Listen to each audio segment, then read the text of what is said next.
Hello, everyone. It's 5 days till Christmas, and welcome to No Credentials Required, where you don't need a press pass to talk sports. We are proudly presented by Belly Up Sports. My name is Rand McCarthy. I'm one of the hosts. To my right is a man who has not been suspended by the Philadelphia Flyers for a hot mic moment, Dustin Henry. Dustin, how we doing today? I'm doing all right. I'm still recovering after. Hey, we're about to preview some games. We're going to talk about some things, but I'll tell you, it'll be hard to top Thursday's game. But we will get into that. But I'm doing well. I'm happy to be here with you this morning. Excited to talk as always. And how are you, sir? I'm doing okay. I've had a couple of days off from work, and it's yeah, it's a nice getaway from work for the during the holiday season. So, Yeah. went down to my local watering hole last night, enjoyed some company, and watched the football game, the college football playoff. Catch our preview on our YouTube channel. It's live with not live, but I mean it's pre-recorded, but it's now available Yes. with friend of the show Goz, and we discussed all things college football and the college football playoff, and we had a good time discussing the first round. Goz is up on me with our picks. He picked Alabama, and I'm sure a certain Alabama Alabamian, maybe. I sure don't is in the chat, right? Is watching right now and saying "Roll Tide." know. It'll be there. That was a great game too because Alabama was down 17 and it looked like Wow. Oklahoma was going to roll all over them, but Oklahoma made some really big mistakes, including a drop punt. Like the punter was getting ready to punt and he dropped it. Literally dropped it, got recovered by Alabama, and then John Mateer also threw a pick six, which tied the Oof. score at 17, and Alabama didn't look back. They were absolutely on fire, and congratulations to them. They advanced and they go to the Rose Bowl to play. Uh, they go to play Indiana, and some are saying that Alabama might have the easiest path to the semifinal. So we're not. So we'll find out. We'll find out. They passed their first test, and we got 3 games today, and we also got NFL games today. So Yeah. set your fantasy rosters, folks. It's gonna be a big football day. Plus, we got the FCS final semifinals, Brawl the Wild 2 between Montana and Montana State. So it's gonna be a football heavy day in my household. That's for sure. I don't know Yeah. about you, Dustin, but Well, I've got some plans after the show, but I'm excited. I'm gonna have to watch the bulk of my football tomorrow. Maybe I will see the Packers Bears game tonight in its entirety. I'm hoping, but we'll see. But I'm very excited for the football this week. And man, what a start to the week we've had! oh my What a goodness. start! Yeah, we'll get to that in just a moment. We're going to talk about the Thursday's game between the Seahawks and the Rams. That was an epic comeback by the Seattle and completed in overtime. We're going to talk about all things that's notable to us in Week 16 in the NFL. We're already at Week 16. This is when the Saturday games start. Next week we have the Christmas games on Christmas Day, and we're also going to talk about our favorite athletes to wear the number 93.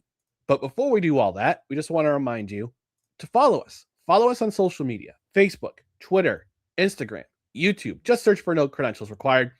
You can also find our other podcasts and written content at bellyupsports.com.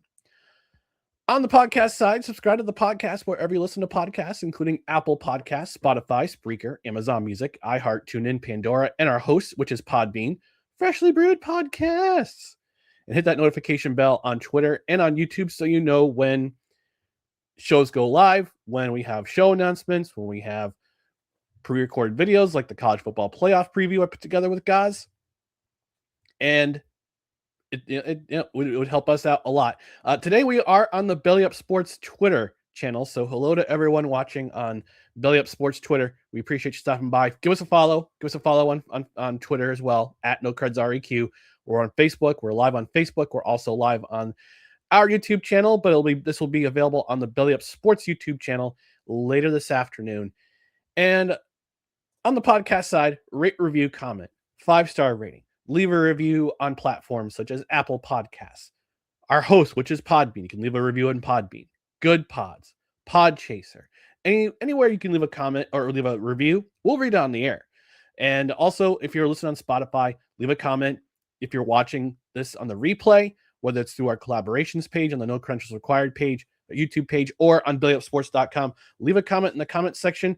If you're a Seahawks fan, How are you still recovering from that game on Thursday? If you're a Rams fan, are you disappointed in the outcome? If you're if you're a fan of any other team, leave a comment in the comments section. If you're a Bama fan, put Roll Tide in the comments or something like that. Anything that'll help drive the algorithm with Belly Up Sports is very helpful.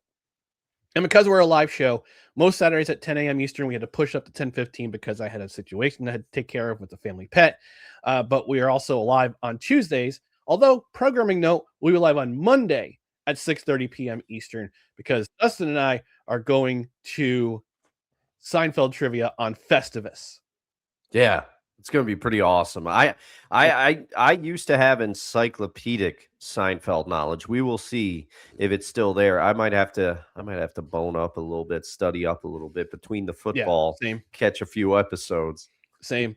And because we're a live show Tuesdays and Saturdays, we want your comments in the comment section. We got some comments already. We'll read them off in just a moment. But Dustin, it's the most wonderful time of the year, but it's also the most wonderful time of the day.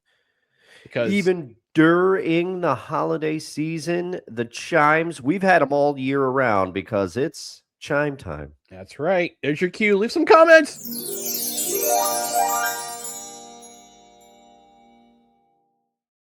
And we got some comments in the comment section already on our YouTube side. Eli Bet stopping by. He's a Jets fan like myself. He says, per The Athletic, Aaron Glenn's job is safe. Damn it. There's some speculation on, I guess, Pro Football Focus or PFF. Mike Florio was saying that there was some rumblings that Aaron Glenn might be one and done. But I guess according to Zach Rosenblatt of The Athletic or other sources at The Athletic, his job is safe. He's got one more year, at least one more year. We got one more year of Aaron Glenn, people. Hooray. Yeah, I mean, but here's the thing. From a non-Jets fan perspective, I actually kind of like this because if you fire your coach, one and done, then what does that do for for Muji? Does that mean that his job would be safe? His job would be safe. Yes. But you need continuity at the coaching position. I'm just going to say it.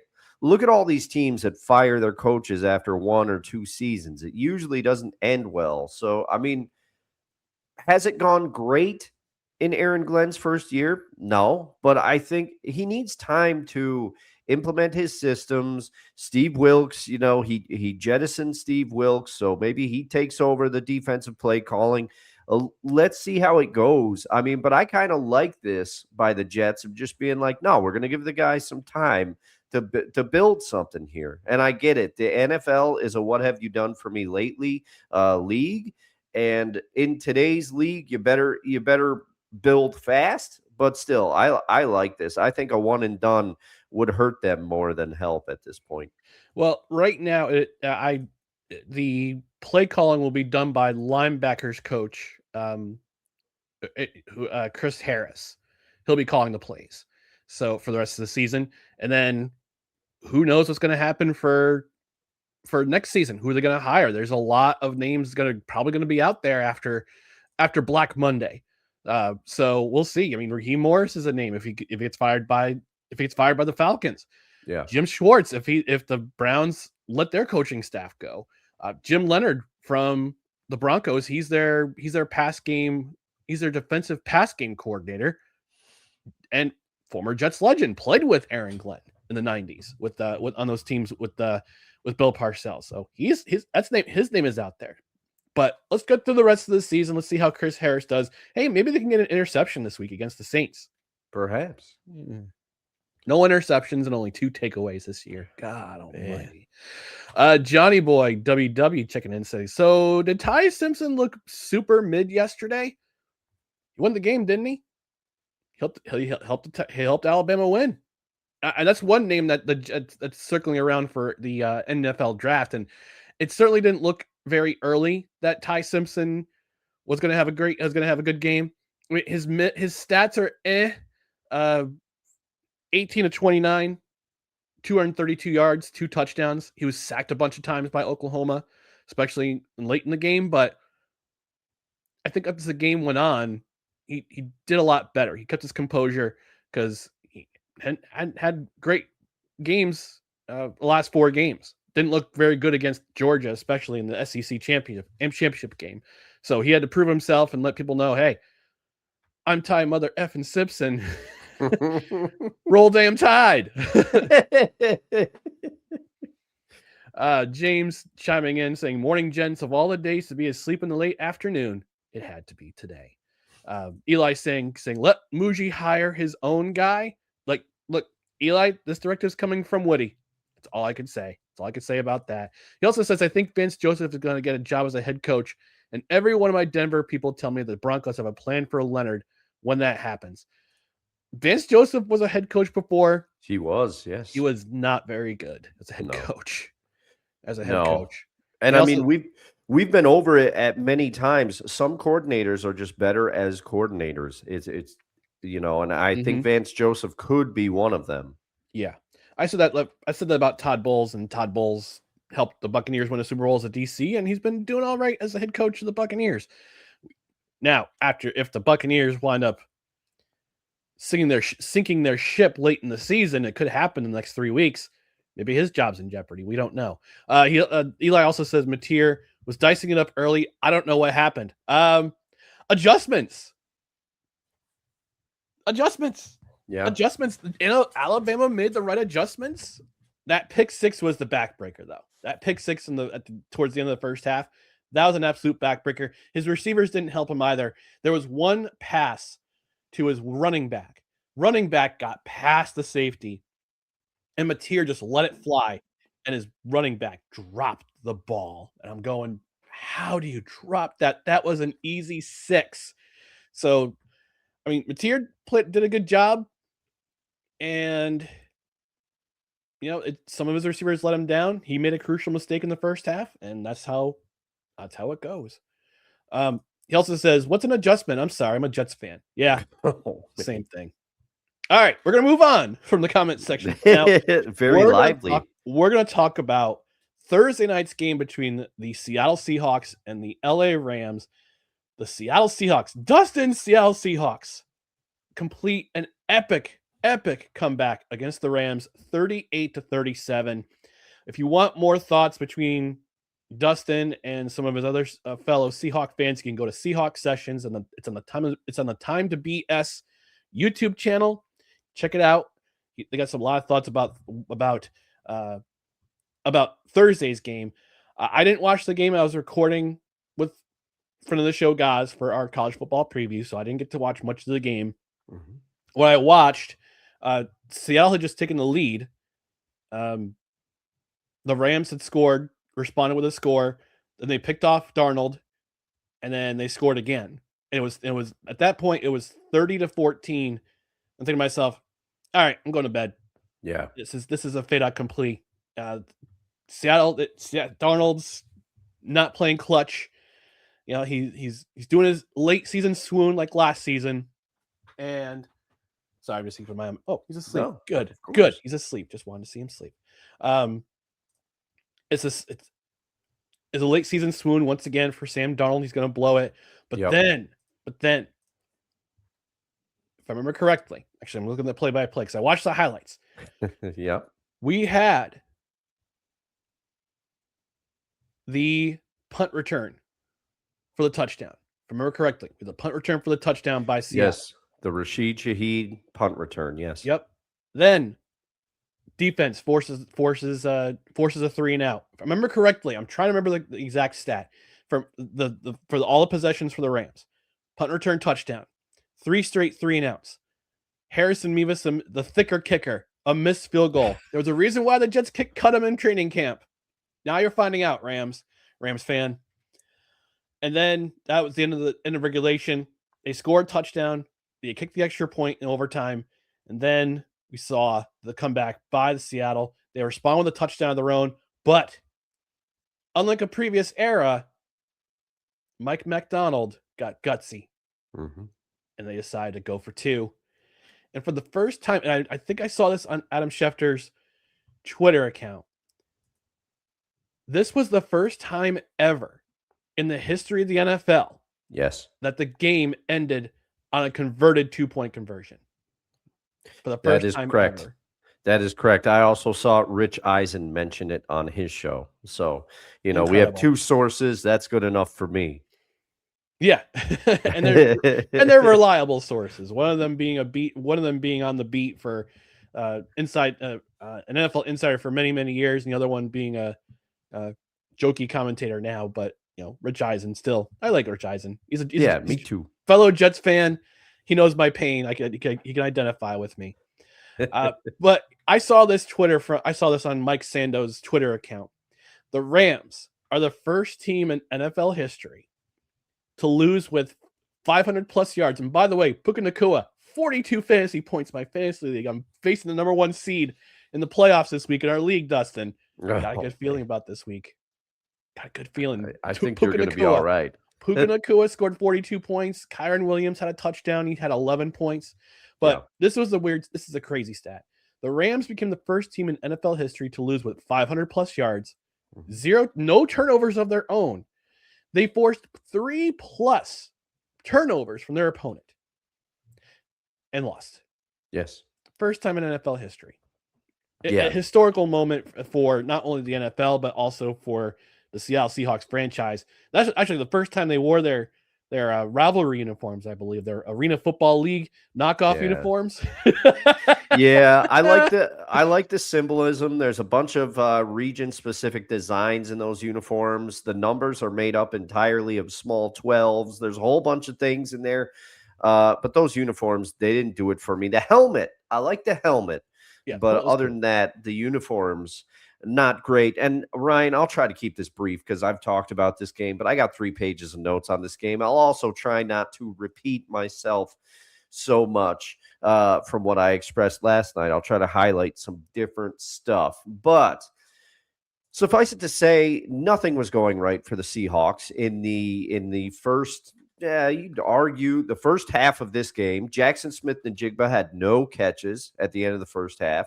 One of the things that people knew that the Seahawks would have to do is shut down Puka Nacua. They did not do that at all. Puka Nacua was crazy. Also, Matthew Stafford, the Seahawks defensive line, for the second week in a row, they were really having trouble generating pressure on Matthew Stafford. There was no pressure whatsoever to speak of on Matthew Stafford. They're also Charles Cross was out in this game, and his presence on the offensive line was missed. We have praised, especially here and also on Seahawks sessions, we have praised Gray Zabel to the moon and back, because deservedly so. For a rookie, he is doing an incredible job on the Seahawks offensive line, but this was not his game. He had a couple key blocks early for the Kenneth Walker long run, the 55-yard run, and he had another one on a screen pass to the aforementioned Kenneth Walker. The only positive for the Seahawks in the entire first half would be that the run game finally got going. We've been clamoring for it. Yep. We've been clamoring for it for weeks, but the only positive was that the run game got going. And I am not going to sit here, and I said it last night, and I'll say it again. I'm not going to sit here and act like the Seahawks should have won this game. They got badly outplayed by the Rams. Hats off to the Rams. They beat the Seahawks in almost every statistical category. Time of possession, they controlled the clock this entire game. The yardage, they outgained the Seahawks handedly. The only area, and I would have to relook at the box score from this game, the only area where the Seahawks had the advantage, I believe, is rushing. But early in the game, it's funny, Ryan, the Week 11 game and this game have some parallels. And it's almost like they kind of flipped. Early in both games, the Seahawks could not stop the run at all. And they are top in the league, one of the top 5 in the league at stopping the run. They could not stop Kyron Williams early. They could not stop Blake Corum early. And you're thinking, here we go again. But in the Week 11 game, I would argue that the Seahawks defense played very, very well and almost well enough to win that game, even though the Rams came out with the victory. In this game, it was kind of the opposite. The Rams early They cashed in with some points, but early in this game, the Seahawks actually came out, scored a touchdown, took the lead, and the Rams had 2 consecutive drives where they moved the ball up and down the field with very little resistance, but then they got held to field goals. And you're thinking, okay, are the roles going to reverse in this one? It's kind of the Rams played better than the Seahawks, straight up. They should have won this game. And friend of the show, Playmaker, he put it on Facebook. He said the Rams, you deserve to lose this one. You had the Seahawks on the mat and you let them come up and take it. And there's a couple improbable things that happened. I mean, the Seahawks converted on 3 2-point conversions. Let's start there. One of them very controversial, but it is what the rule is. And heads up play by Zach Charbonnet. I knew I was going to do it. The wildest 2-point conversion in the history of the NFL. Crazy. Yes. And there's a lot, and I'm sorry to interrupt you, but there's a lot of Rams fans on social media. I talked to one last night at my local watering hole. Shout out to the factory, Boston Spot, New York. Lots of beers on tap. You want to go there? Nice, good food too. Gerald, who's originally from LA, he's a Rams fan. He's like, that play should have been blown. That play was blown dead. That shouldn't have counted. And I'm sorry. Yeah. It was a backwards, but they had to go to replay.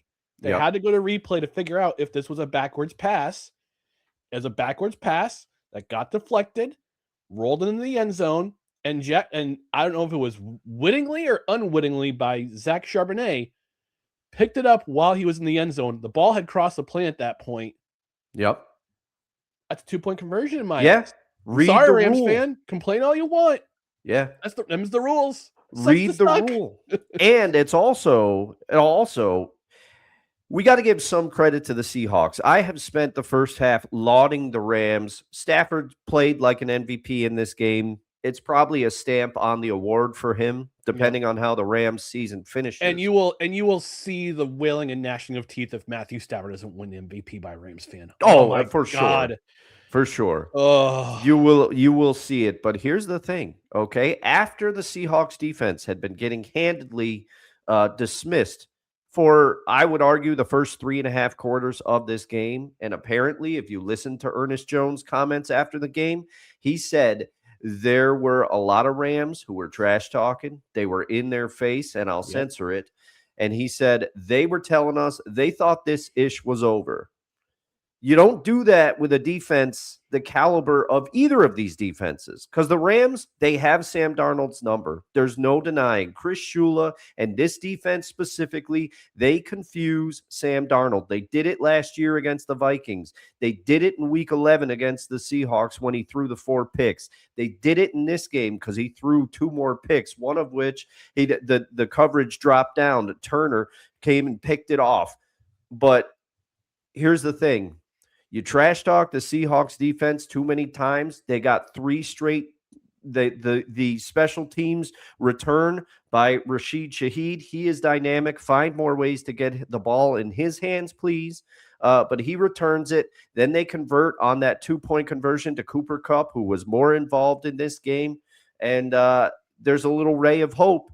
Then turn it over to the Seahawks defense. They get 3 straight 3-and-outs by the Rams, a previous team that they have not been able to stop all game. All of a sudden, the Seahawks defense bow up, and they started smacking Matthew Stafford in that 4th quarter. Out of nowhere, all of a sudden, they're nailing them. They didn't get sacks, but they were hitting them, and they were getting there. You motivated a Seahawks defense because you were trash talking. Now, I know these two teams, they don't like each other, and I know AJ Barner trash talks, and the Rams were saying, we can't wait to see number 88 because we're gonna have something. But man, credit to the Seahawks defense because they helped turn this game around again.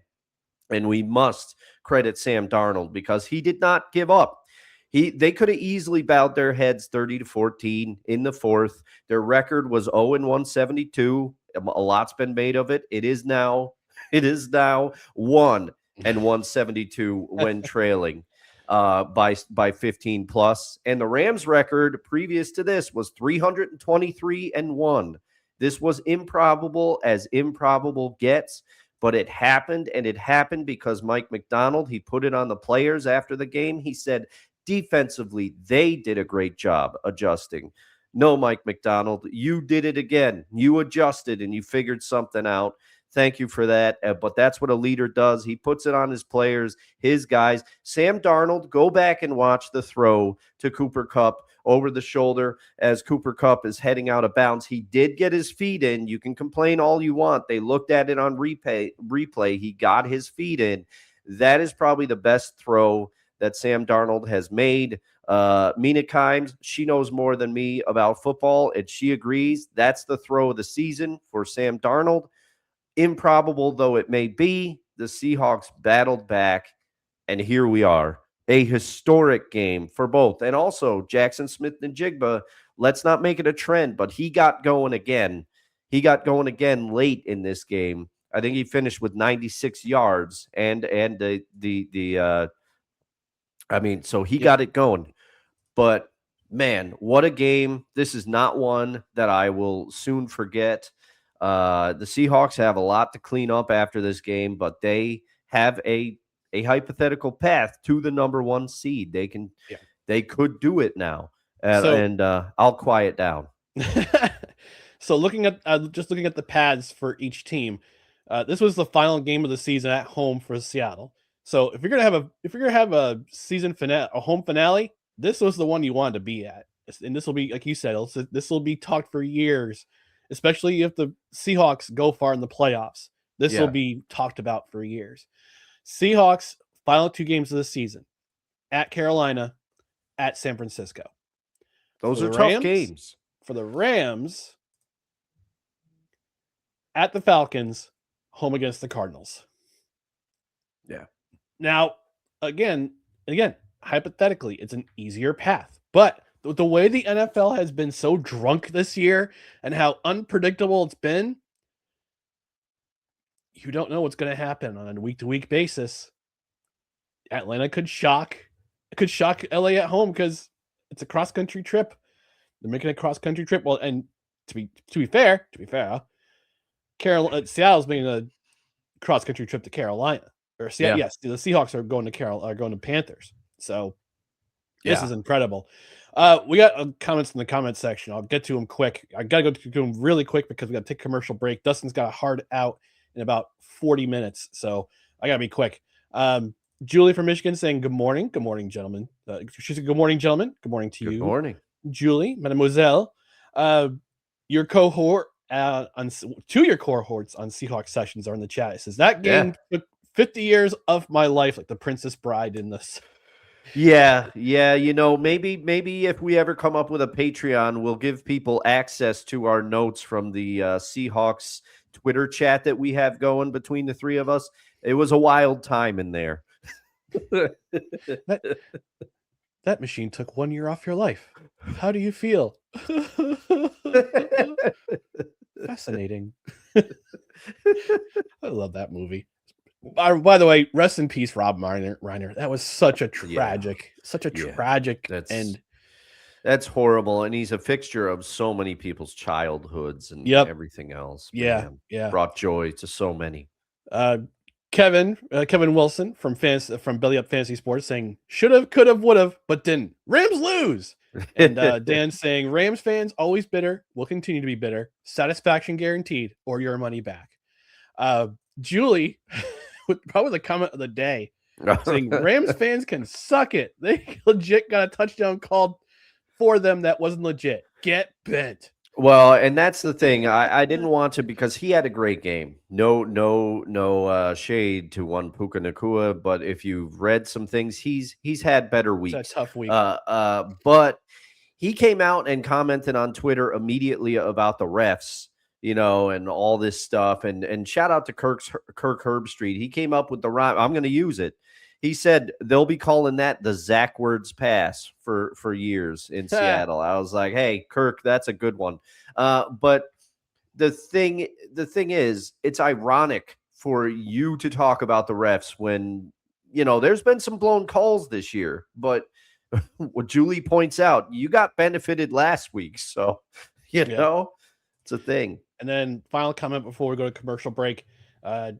Dan saying, I thought I was drunk, but this season, good Lord. Hey, you can't do any day drinking if you don't start in the morning.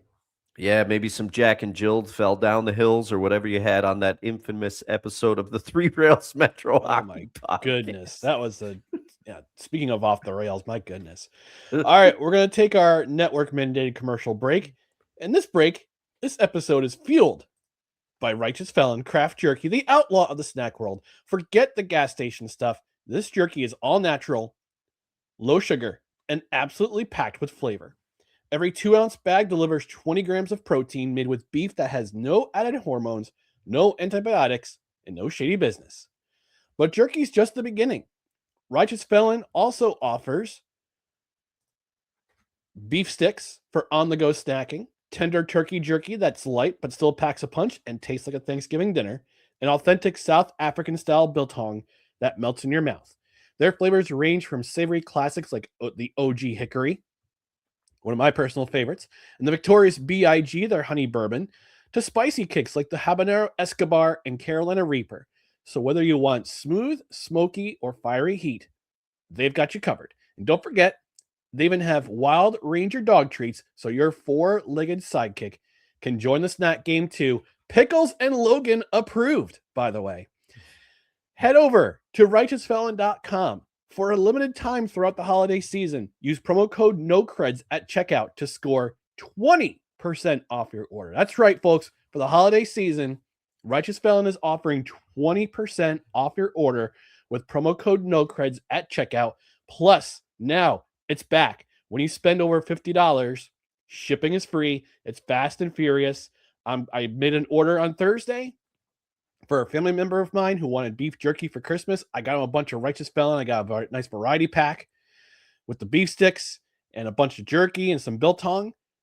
It'll be here on Monday. Ordered on Thursday, it'll be here on Monday. So fast shipping, free shipping for every order over $50. But don't forget to use that promo code NOCREDS at checkout, and you score 20% during the holiday season off your order.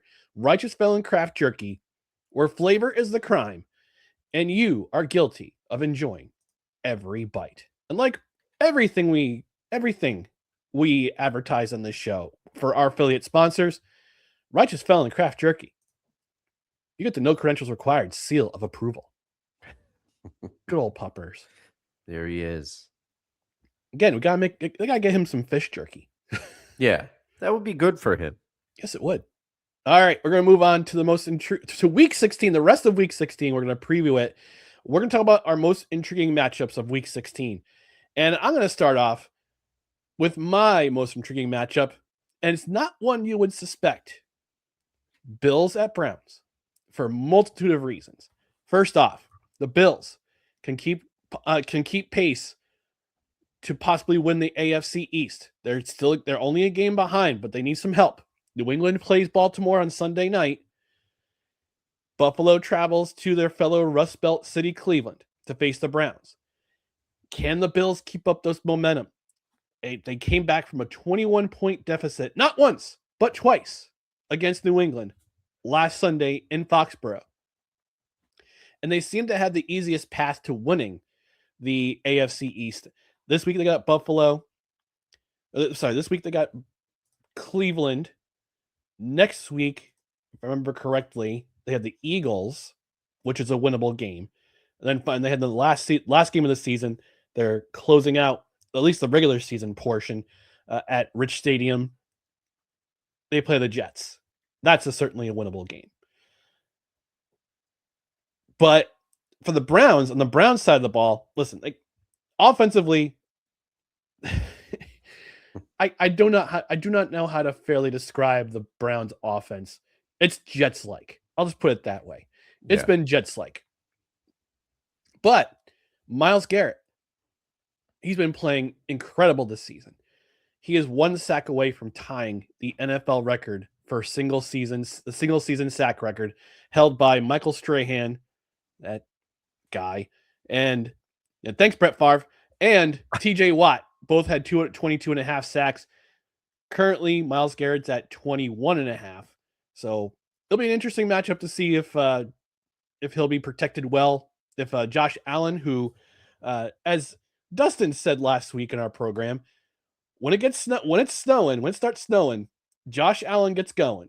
And I have an element for this. I didn't get a chance to download it onto the presentation, but I made it yesterday and I sent to Dustin and he approved. So, but if there's snow in the forecast on Sunday in Cleveland, you better believe Josh Allen's going to show up.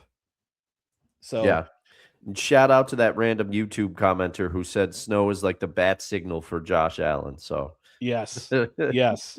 And if I go to that game, it's 26 degrees is the forecast for Cleveland at Cleveland Browns Stadium on Sunday. So we might see some snow. We'll see. If it starts snowing, Josh Allen's going to get going. That's my most intriguing matchup for Week 16. Again, kind of out there, but hey, it's my pick. Yeah. So we got your own. Put it in the chat. Put it in the comments section. Dustin, what's your most intriguing matchup for Week 16? Well, mine's a little more, shall we say, chalk, and I know it's cheap heat, but hey, I gotta go for it. I gotta go for it. It's Packers Bears. It's another divisional game, and we just had an absolute classic on Thursday, which I've talked about ad nauseum. But as I've said on previous shows, the Bears are a fun team to watch this season, partially because you don't always know what you're going to get from the Bears. At times they look dominant, at other times they trip up a little bit. But man, both of these teams are good this year. For the first time in a long time, Packers-Bears it's got some new gas to this rivalry, especially as I detailed previously, coaches taking shots at each other. Little shots, but shots nonetheless. But there's a lot to look for this week. One, how will Caleb Williams look? That's always a question when the Bears play. Will Jordan Love play as well as he has been? We are in his season right now. Yes, that's right, everybody. We referenced Toyotathon again. Sorry about it for the people that hate it. No. Don't apologize, Dustin. Don't apologize. Let the meme live on. The meme will always live. The fire burns bright inside of us. Who will run the ball? My memes will go on. Oh, man, I wasn't expecting that. With apologies to Celine Dion. No apologies to James Cameron. Oh, man. Who will run the ball better, though? Both teams have a very competent running attack this year, although the Bears is more of a two-headed attack, and we know who the guy is in Green Bay. It's Josh Jacobs, and all he does. It's like that song, all he does is win. Josh Jacobs, all he does is run. He's consistent, man. And also at wide receiver, who will emerge this week for the Pack? Because it's always somebody different, and they have some injuries there. And also on the Bears side, Rome Odunze is out yet again. So it's the DJ Moore show, and maybe the tight ends. The tight ends are involved in that offense. It's going to be a good one. Yeah. So Christian Watson is listed as questionable. He did not participate in practice on Tuesday. He was limited participant on Wednesday and Thursday.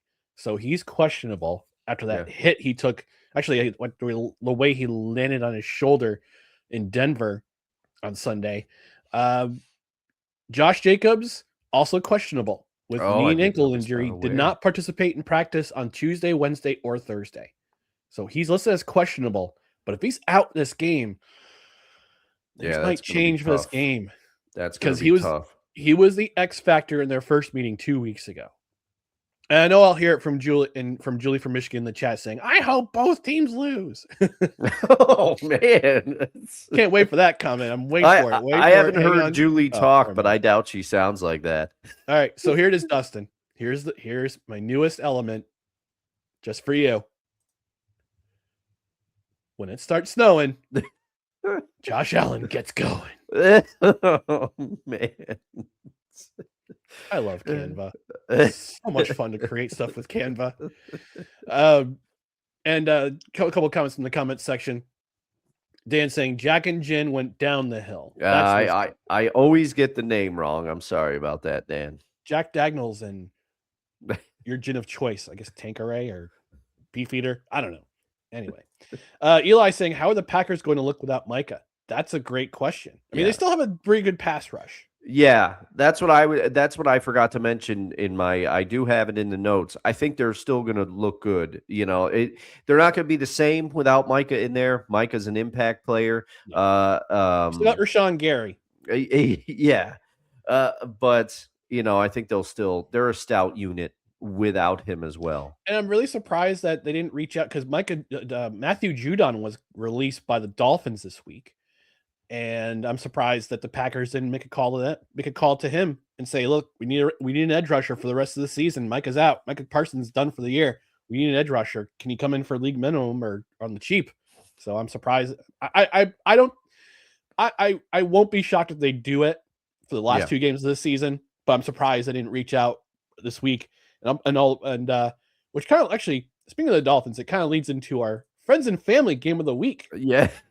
Dustin, go ahead and talk about your friends and family game of the week. Oh my goodness! Only the hardcore fan and friends and family care about this game. Yeah. That's a great segue. That's why you're a pro, Ryan. But I will tell you, I'm professional-ish. It's Dolphins at Bengals, man. Both teams are out of the playoffs. Tua's been benched. It's the start of the Quinn Ewers era. Hey! I see 2 outcomes. Either the Dolphins and Bengals both struggle. Don't you mean Tua outcomes? Oh man. Thank you. You're in fuego. But I will say I see 2 outcomes. I think the Dolphins and Bengals both struggle like they did last week. And this game is a real slog to get through. Or a motivated Joe Burrow comes out to prove that last week was a blip and he just goes Super Saiyan on the Dolphins defense and throws it all over the yard.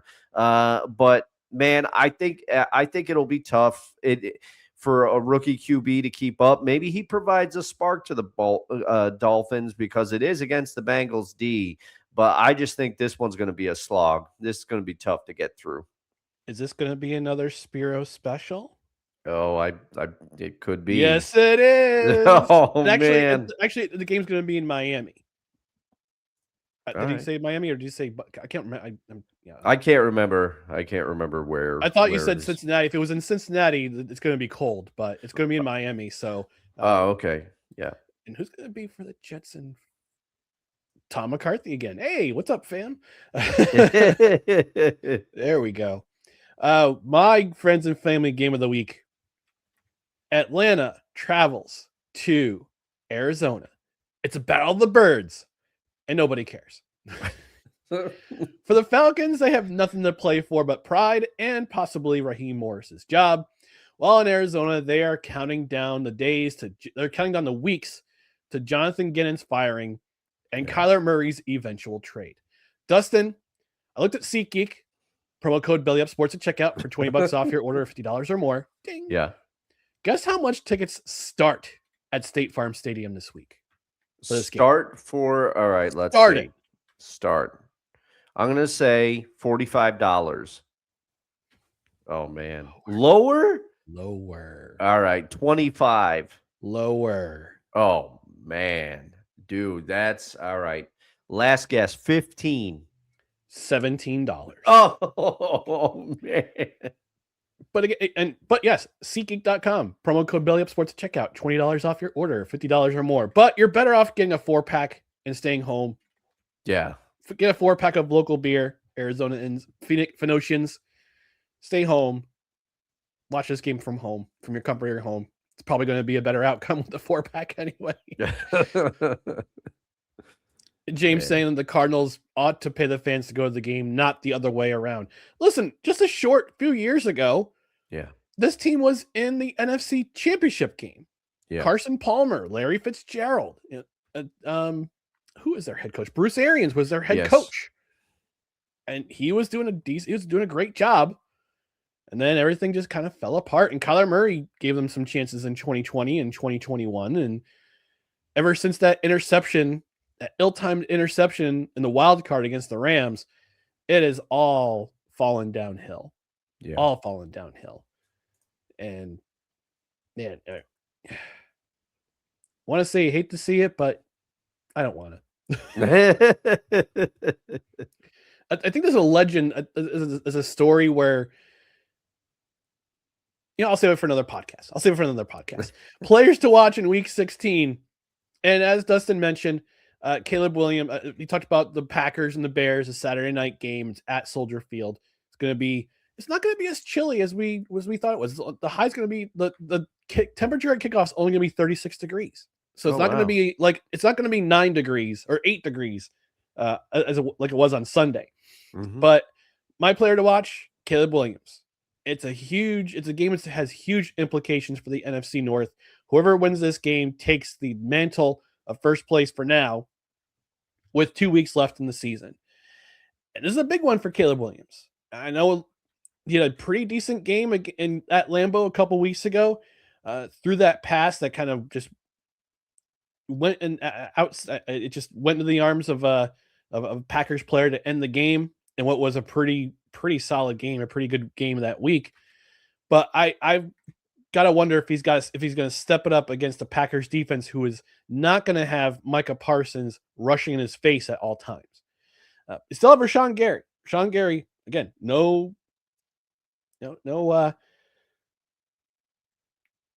he's a great player, but he's not at the level of Micah Parsons, but he's still going to try to get in his face. And as for the defense, yep, as I mentioned before in the Bills-Browns game, and shout out to our tribal chief. Can't have him locked up. He's important to the defense. That's right. I mentioned it again, Myles Garrett. Myles Garrett is on record watch right now, even on a dog's breakfast team like the Cleveland Browns. Like, their defense is still stepping it up. Yeah. They're still trying to keep they're trying to keep their team in the game. So notice I said trying. Yes. And I didn't say successfully trying. But Myles Garrett, 1 sack away from tying TJ Watt and Michael Strahan for the all-time record for sacks in a season. He's got 3 games left to do it. I have a feeling he might get a half a sack away if the Bills protect him well. But they still have games. Their last game of the season is in Cincinnati. And we know how awful their pass protection is. Yeah. So by then, will he had tied the record, and will he break the record with multiple sacks against the Bengals? But this week, I got my eye on Myles Garrett on defense because he's important to the defense. Shout out to our tribal chief. And I got my eye on Caleb Williams on offense. Dustin, for you, who do you got your eye on this week? Okay, so kind of like your most intriguing matchup of the week. My pick for this game my picks for these are a little off the board because I have a morbid curiosity. That's the only way I can describe it. So is it whoever's going to be kicking for the Giants? Well, it is not. It is not who's going to be kicking for the Giants, but it's close. Okay, because offensively, Geno Smith will be back under center for the Raiders. It was announced he returns. He returns against the Texans, and this has the potential for a car crash. Okay. How will he perform against the league's #1 total defense? The Texans are still the league's #1 total defense. With Tua's benching, there is no doubt Geno Smith will finish with the lead for interceptions this year. The only question is how many will he have? And this is not me throwing shade at Geno. It's just a fact. He has not been good this year protecting the football and not turning it over. He looks like a different quarterback than the version of Geno that we got in Seattle. Conversely, how will the Texans defense do against one of the worst offensive lines in football? This Raiders offensive line, if it's not the worst graded offensive line in football, it's up there with the Titans and the Bengals, some of the teams we've talked about. How many sacks will the Houston Texans get? Because I think they could just go off. This game is going to be a car crash of two competing forces, and I just won't be able to look away. Yeah, it's gonna be a car crash for sure. Yeah. All right, it's gonna bring us to our cut the breaks pick'em challenge for Week 16 of the NFL. We'll reveal those picks. Where is it? There it is. Because I cut the breaks. Wild card, bitches. Yeah! What? And here are our picks for Week 16 in the NFL. Dustin is rolling again with the Texans, again with the Broncos, and his upset pick. They failed me before. I don't know how they'll do for Dustin. Carolina Panthers. He's got them as the upset pick against the Buccaneers. For me, I've got the Eagles beating the Commanders. I've got the Bills beating the Browns. My upset pick, I'm taking the Jaguars to beat the Broncos. Will their 11 game win streak be snapped on Sunday in Mile High? Are we starting to see this? We're starting to see this Jacksonville Jaguars team come together. We'll find out in the late game on Sunday, as part of the late slate, because we only have 4 games once again in the late slate of games, and for some reason, Vegas Houston's in the 425 slot and Jacksonville Denver's in the 405 slot. Oh man.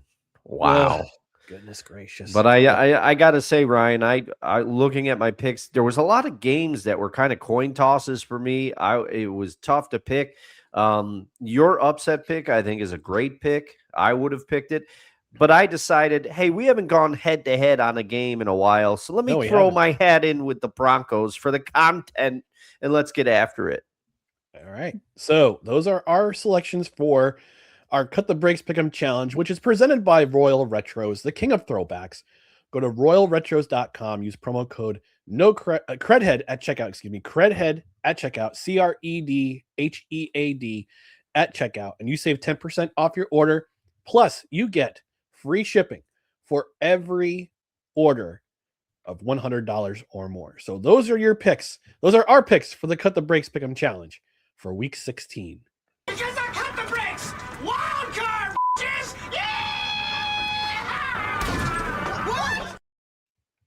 What? We got a fantasy question from Eli. He's asking, need 2 starters out of the 4. I've got Ibuka, Mike Evans, Jordan Addison, and Brian Thomas Jr.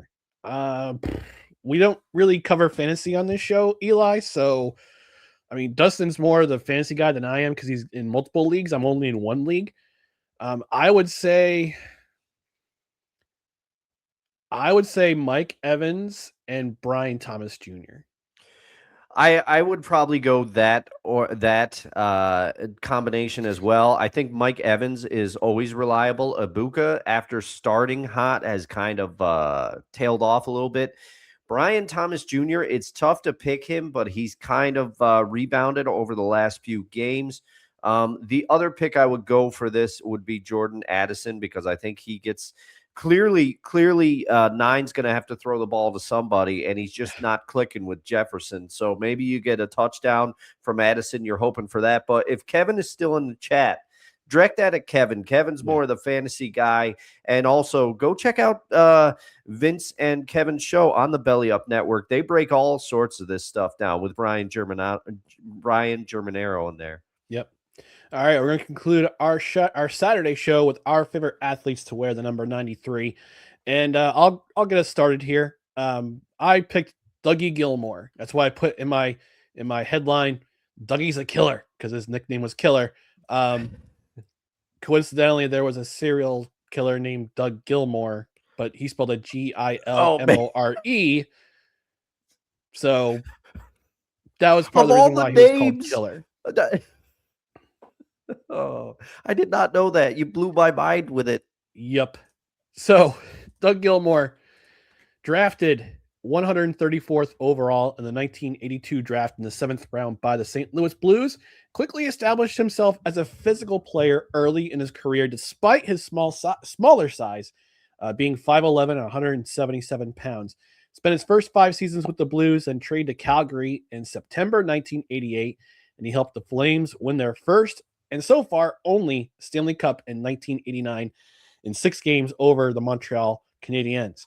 He's traded to Toronto in January 92, helped the Maple Leafs advance to the Campbell Conference Final before losing to the LA Kings in 7. By the way, never talk to Doug Gilmour about Game 6 of that series. Don't ever bring it up. If you know, you know. However, he would win the Frank Selke Award in 1993 as the NHL's best defensive forward. Eventually traded to New Jersey in 1987. helping the Devils to the second round of the Eastern Conference playoffs. Would eventually conclude his career by playing in Chicago, Buffalo, Montreal. Would be traded back to Toronto in 2003, what he would retire after that season. Career stats: 1,474 games, 450 career goals in the regular season, 962 assists for 1,414 total points. So roughly not quite a point a game, but close. He also had 1,031 penalty minutes, and he was inducted into the Hockey Hall of Fame in 2011. His class included the great Ed Belfour, Mark Howe, son of Gordie Howe, and Joe Nieuwendyk, who was also on the 1989 Stanley Cup playoff team, Stanley Cup final team of the Calgary Flames. So that's my favorite athlete to wear number 93. He was defensive forward, genius in the face-off circle, could get you clutch points when they needed to, and a physical guy. Even though he was a smaller dude, he would get in your face. He was basically Brad Marchand before Brad Marchand.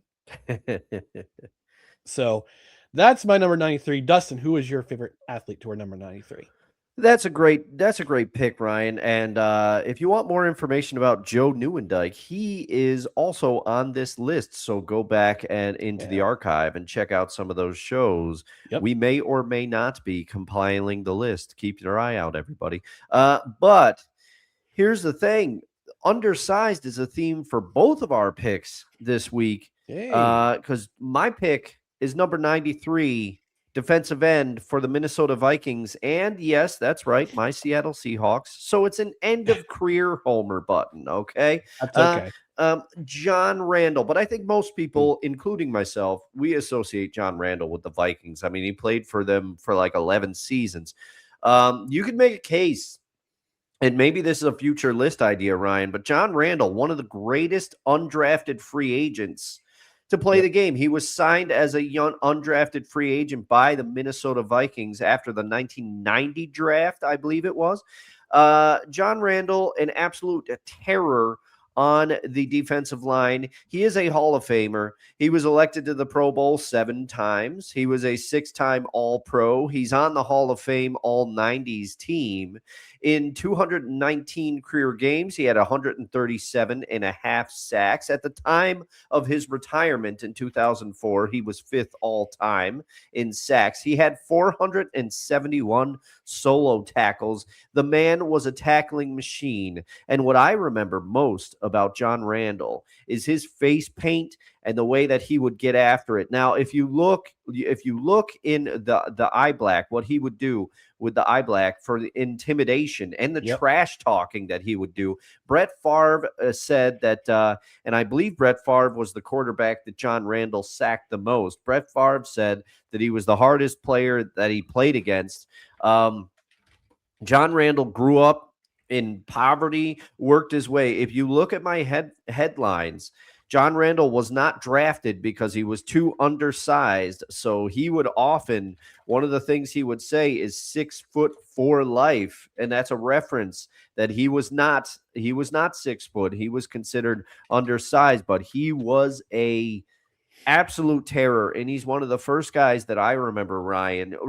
Remember when Brian Dawkins talked about how he turned into Weapon X before games, and he had the whole persona, and then Ray Lewis was doing his dance to get out there and kind of lock into a different mindset. I think John Randle was kind of a trailblazer of that. He turned into another being before games. And I remember watching an interview with John Randle when he was still playing in the NFL, and it said, how would you describe your mindset before games?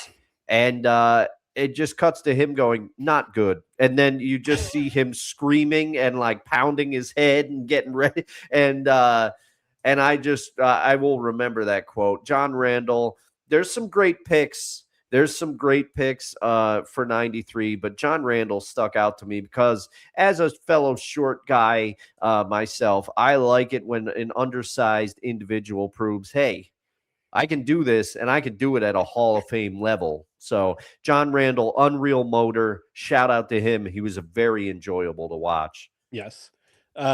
Eli saying, I'm going to take a shot in the dark and say Ryan's a big hockey guy. LOL. I don't know if you could tell, but Yeah. James chiming in, shockingly not with an Eagles player. Yeah, this is a great pick and also a pick I thought about for my Yeah. beloved Edmonton Oilers. He said, I'm going with Ryan Nugent-Hopkins, shout to my fellow Ryan. He'd be a top-line center on most teams. He can quietly excel because Connor McDavid and Leon Draisaitl grab most of the highlights. Absolutely correct in that regard. And also saying Doug Gilmour was the type of player I idolized as a kid playing street hockey. Well, hopefully you didn't bust anybody's teeth or anything like that. But, but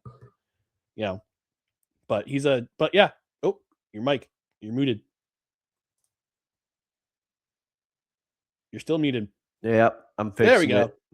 I remember some street hockey games, James, as a kid. Man, the roller puck. Remember that thing? Oh my gosh, the roller puck, man. That takes me back. All right, we're gonna get out of here. Before we get out of here, though, I just want to remind you to please follow us on social media. Follow us on Facebook, Twitter, Instagram, YouTube. Just search for No Credentials Required. You can also listen to our other podcasts and check out our other written content at bellyupsports.com. On the podcast side, listen and subscribe on whichever podcast platform you're on, including Apple Podcasts, Spotify, Spreaker, Amazon Music, iHeart, TuneIn, Pandora, and our host, which is Podbean, Freshly Brewed Podcast.